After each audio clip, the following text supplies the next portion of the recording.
Hey guys, so I'm trying something a little bit new this year, as far as my YouTube channel is concerned, where I actually take pieces I've done and commentate over them. So this is also kind of a room reveal now that I realize it. Uh, and I'll just be saying things, kind of unscripted, just conversationally about a variety of topics. This one is more on the technical side, but I think a lot of them will be non-technical and more just like life lessons and other things that I've picked up through doing art for such a long time. So I hope you guys enjoy it. And without further ado, here is me painting Bibi. So the first thing I do when I'm painting is I paint the background with a non-white color. It's the same principle that when you're writing an essay for a college class or something like that, the hardest thing to do is get past that blank white screen staring back at you in the face. So that's the first thing I do, is just grab my paint bucket, choose a color that might correspond to the background, or maybe if I don't know what the background is yet, I go with something a little bit more neutral.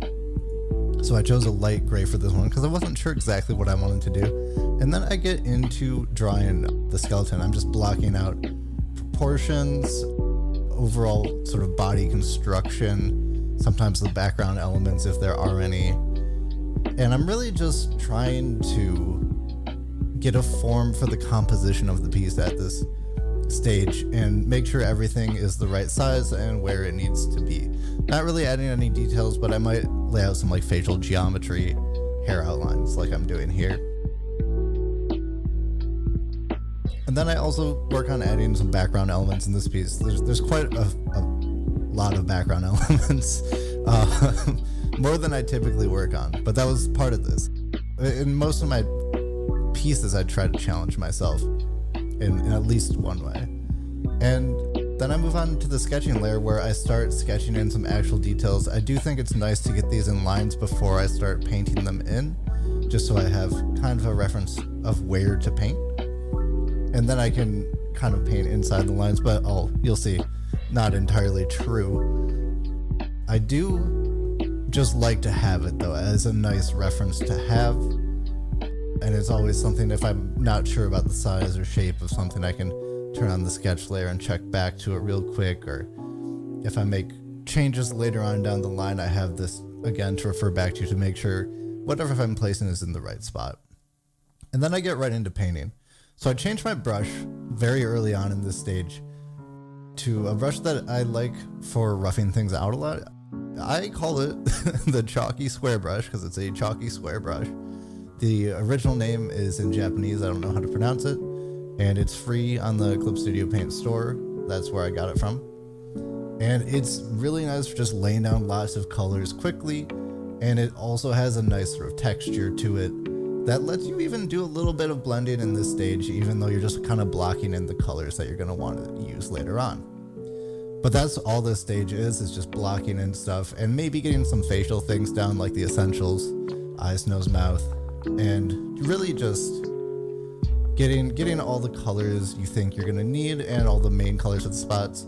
Not worrying too much about blending at this stage, not worrying too much about finality and detail or any sort of fine work like that. It's just getting stuff on the page, and you're just being fast, loose, and rough with it because it's the roughing stage. And I want to point out that I do all my painting on a single layer.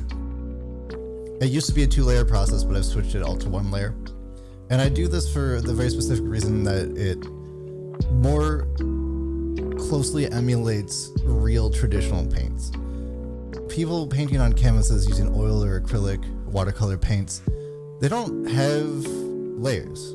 And so if you paint without layers, you'll get a result that is more akin to those traditional mediums.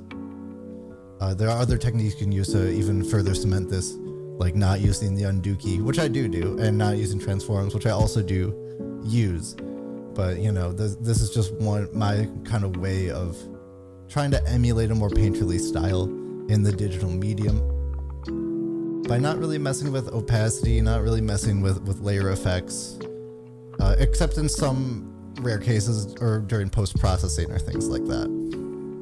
But that will come later on down the line. So now we start getting into the more blending stage, and I do use this single chalky square brush throughout this entire painting. That's not true of all of my paintings, but for this one I just really liked the way the texture looked, and I thought it suited the mood of the piece, so I decided to stick with it. And you'll see I'm changing some colors around, and I'm not erasing the previous color that's there or doing a color replace or anything like that. I'm just layering on new colors, again, to kind of get that traditional painterly feel and also add a lot of depth to it. By adding colors on top of each other, you sort of create more depth and variety in the color space, and it makes things like just a little bit more interesting to look at. And here we are getting to work on the background. This is probably the most, maybe the single most complicated background I've done, and that was really one of the challenges I was looking forward to in this piece. Well, looking forward to and dreading, because it's really not my forte, but hey, you gotta push your comfort zone, and that's something I try to do every single time I paint, is to do something that I haven't done before or that I'm not as familiar with, and usually multiple of those things at once. So you can see for this piece there was like really dramatic lighting, there was some really cool clothing effects, like a nice satiny cloth, which is something I haven't drawn in probably a year and a half or something like that, but it was really nice and super fun to draw. So as things are sort of like crystallizing and taking shape a little bit more here, my process is essentially understood.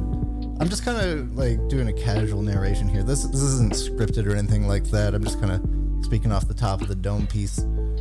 But I hope it was kind of interesting to you guys, and if you think this format is interesting, be sure to tell me about it in the comments.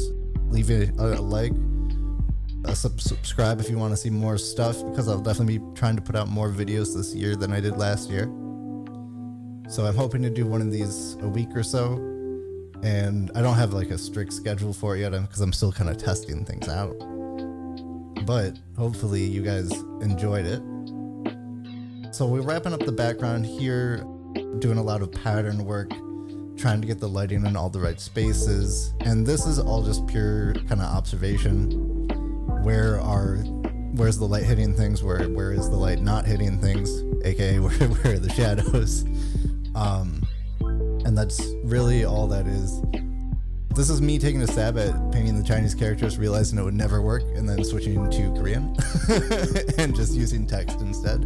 But there you can see I did use some text and a layer effect to kind of blur them into the background, set them apart from the foreground.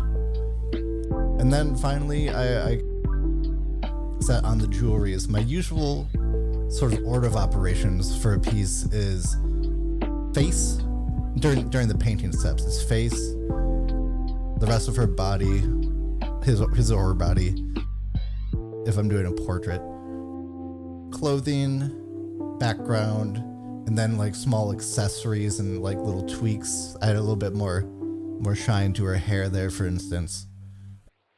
Things like jewelry, and take like a final sort of once over of the entire piece to make sure I'm not missing anything. And then the final step is going to be color correction, or maybe adding a film grain, maybe adding some chromatic aberration, those sort of post-processing effects that take the piece to the next level. But that just about does it for my process here as I'm finishing up the piece. So I hope y'all really enjoyed, and I hope to see you next time when I'll be talking about something else. I'm not sure what yet. Thanks for watching.